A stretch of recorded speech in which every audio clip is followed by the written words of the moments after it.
Good day, viewers! This is Flash Report and today is August 14, 2014.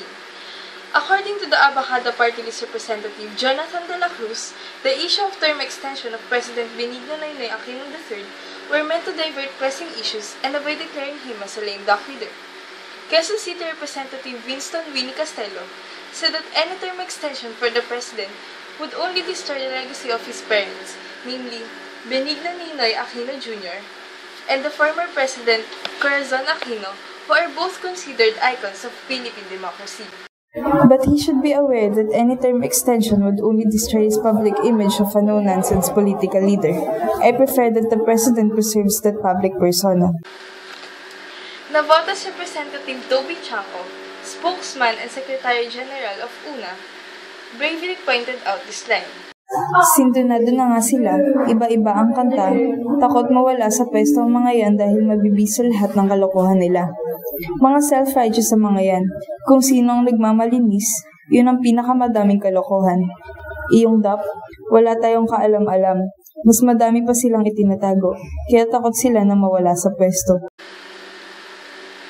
But then, ako Bicol Party List Representative Rodel Batongcabe said that personal interest could be the main reason why the group of Deputy Presidential Spokesperson Abigail Valte contradicted Presidential Communications Operations Office Secretary Herminio Coloma Jr., who earlier claimed that the President Aquino had no intention of staying up on power beyond noon of June 30, 2016.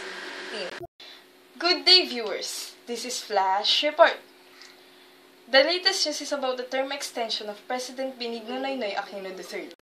House Independent Bloc Leader and later Representative F.M. Romualdez said Malacanang should drop plans to push for the second term of President Benigno Noynoy Aquino III, so as not to distract various concerns that needs immediate actions and solutions. However, Romualdez has been backing resolution of both houses sponsored by Speaker Belmonte Jr., which seeks to add the phrase unless otherwise provided by law to some economic provisions of the Constitution.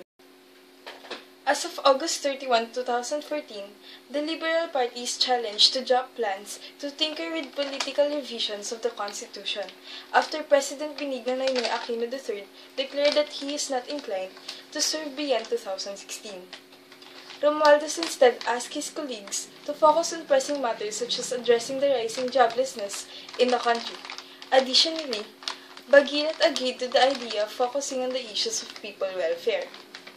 Yes, I agree with the Speaker when he discouraged the members from meeting for a recess proposal. Baka kung ano pa ang mangyari. I think that at this critical juncture, the party has to be sober and to take stock of what we need to do organizationally to be the strongest party in 2016.